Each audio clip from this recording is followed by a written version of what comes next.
কিছুদিন আগে ইরানের নবনির্বাচিত প্রেসিডেন্ট মাসুদ পেজেশকিয়ানকে অভিনন্দন জানিয়ে বার্তা পাঠিয়েছিলেন ফিলিস্তিনের ইসলামী প্রতিরোধ আন্দোলন হামাসের পলিট ব্যুরো প্রধান ইসমাইল হানিয়ে।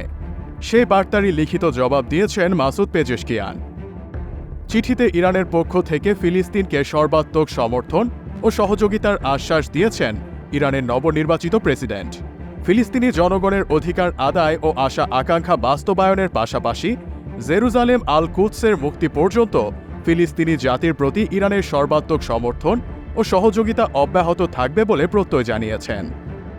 হামাস নেতাকে ধন্যবাদ জানিয়ে ইরানের নির্বাচিত প্রেসিডেন্ট মাসুদ পেজেশকিয়ান চিঠিতে লিখেছেন, বিসমিল্লাহির রহমানির রহিম। জনাব ইসমাইল হানিয়ে, ফিলিস্তিনি ইসলামী প্রতিরোধ আন্দোলন হামাসের সম্মানিত পলিট ব্যুরো প্রধান। আসসালামু আলাইকুম ওয়া রাহমাতুল্লাহি ওয়া বারাকাতুহু। ইসলামী প্রজাতন্ত্র ইরানের প্রেসিডেন্ট নির্বাচিত হওয়ায় আপনি আমাকে অভিনন্দন জানিয়ে যে আন্তর্জাতিক বার্তা পাঠিয়েছেন সেজন্য আপনাকে ধন্যবাদ জানাই।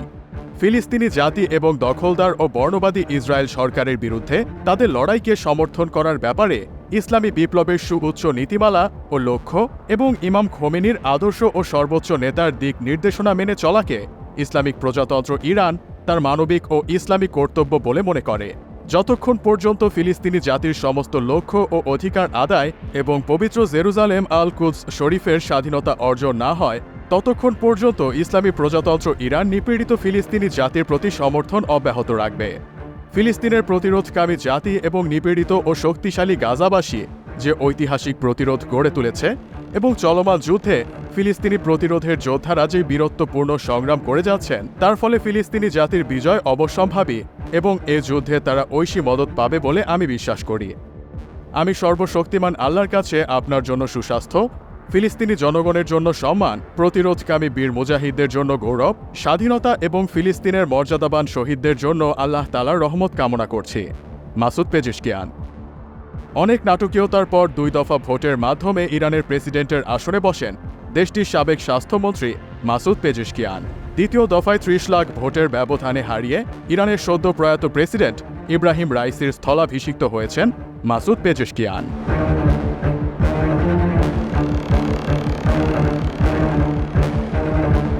দখলদার ইসরায়েলের আগ্রাসনে ফিলিস্তিনের গাজা ভূখণ্ড পরিণত হয়েছে মৃত্যুপুরীতে, কিন্তু সেই মৃত্যুপুরীতেও ফুটেছে ভালোবাসার ফুল। শত্রুপক্ষের সুন্দরী এক নারীর প্রেমে মজেছিলেন এক হামাস যোদ্ধা। হামাসের কাছে বন্দী থাকা অবস্থায় ইসরায়েলি এক তরুণীকে প্রেমের প্রস্তাব দেন গাজার প্রধান প্রতিরোধ আন্দোলনের এক যোদ্ধা। হামাসের কাছ থেকে মুক্তি পেয়েই এমন বিস্ফোরক মন্তব্য করেছিলেন সেই ইসরায়েলি বন্দিনী। জানান তাকে নাকি বিয়ে করতে চেয়েছিলেন হামাসের এক যোদ্ধা, এমনকি তাকে একটি আংটিও দিয়েছিলেন তিনি। যদিও শান্তভাবে সে প্রস্তাব ফিরিয়ে দেন একই সঙ্গে বন্দী থাকা তার মা। তারপরই গত বছরের নভেম্বরে মা ও মেয়েকে মুক্তি দেন স্বাধীনতাকামীরা। গত বছরের 7 অক্টোবর তাকে বন্দী করে হামাস যোদ্ধারা। দীর্ঘ 50 দিন জিম্মি থাকার পর গত বছরের 25 নভেম্বর বন্দি বিনিময় চুক্তির আওতায় মুক্তি পান 18 বছর বয়সী নোগা ও তার মা 53 বছর বয়সী সিরি ওয়েস। তারপরই গণমাধ্যমে দেয়া সাক্ষাৎকারে নোগা জানান, বন্দি থাকার 14 দিনের মাথায় এক যোদ্ধা তাকে বিয়ে করার প্রস্তাব দেন।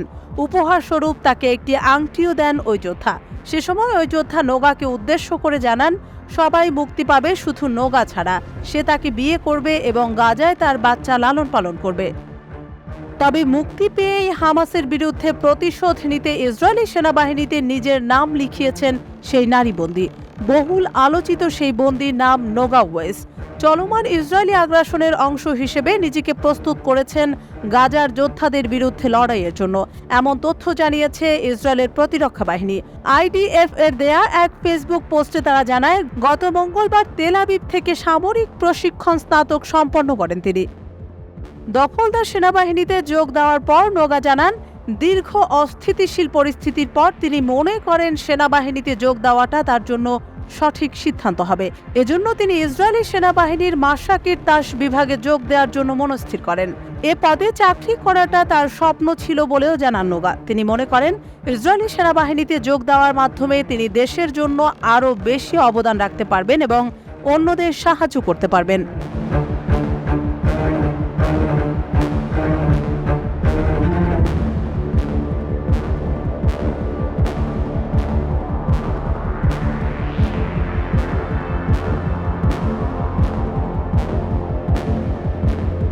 রাষ্ট্রীয় শক্তির বাহিরে দখলদার ইসরায়েলি বাহিনী যে সকল আঞ্চলিক শক্তিকে জমের মতো ভয় পায় তাদের মধ্যে অন্যতম লেবাননের সশস্ত্র গোষ্ঠী হিজবুল্লাহ।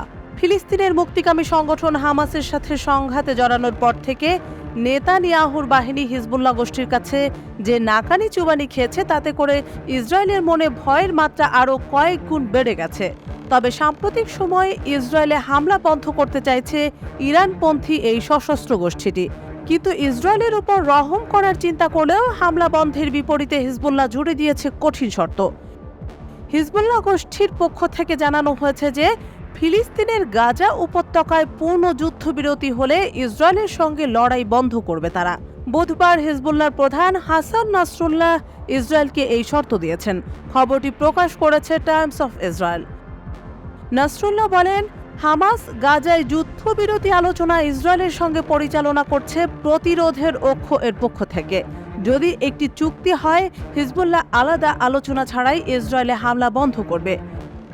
সপ্তাহখানেক আগে ইসরায়েলে হামলায় নিহত হিজবুল্লাহর সিনিয়র কর্মকর্তা মোহাম্মদ নাসেরের স্মরণ অনুষ্ঠানে বক্তব্য দেন নাসরুল্লাহ। বক্তব্যে তিনি দাবি করেন, লেবানন সীমান্তের সংঘর্ষের ফলে গাজায় চলমান যুদ্ধে মনোযোগ হারিয়েছে ইসরায়েল। তিনি বলেছেন, উত্তরাঞ্চলীয় সীমান্ত পরিস্থিতি ইসরায়েলকে বুঝিয়ে দিয়েছে যে যদি তারা এই অবস্থা বন্ধ করতে চায় তবে তাদের গাজায় আগ্রাসন বন্ধ করতে হবে। একই সঙ্গে নাসরুল্লাহ সতর্ক করে বলেছেন, হিজবুল্লাহ যুদ্ধের জন্য প্রস্তুত ও তারা যুদ্ধে ভীত নয়। ভাষণে ইসরায়েলের বিরুদ্ধে হিজবুল্লাহর ক্রমবর্ধমান রকেট ও ড্রোন হামলার কথা তুলে ধরেছেন তিনি। নাসরুল্লাহর বক্তব্যের বিষয়ে হামাসের এখনও কোনো প্রতিক্রিয়া পাওয়া যায়নি। ইরানের সমর্থনে মধ্যপ্রাচ্যে ইসরায়েল ও যুক্তরাষ্ট্রের প্রভাব মোকাবিলায় সশস্ত্র গোষ্ঠীগুলোর একটি জোট হল প্রতিরোধ অক্ষ। হিজবুল্লাহ প্রধান বলেছেন, উত্তর ইসরায়েলে গত 9 মাসের প্রায় প্রতিদিনের আক্রমণের লক্ষ্য ছিল শত্রুকে আর্থিক ও মানসিকভাবে ক্লান্ত করা। গোষ্ঠীটি এই লক্ষ্য অর্জন করতে পেরেছেন বলে দাবি করেছেন তিনি।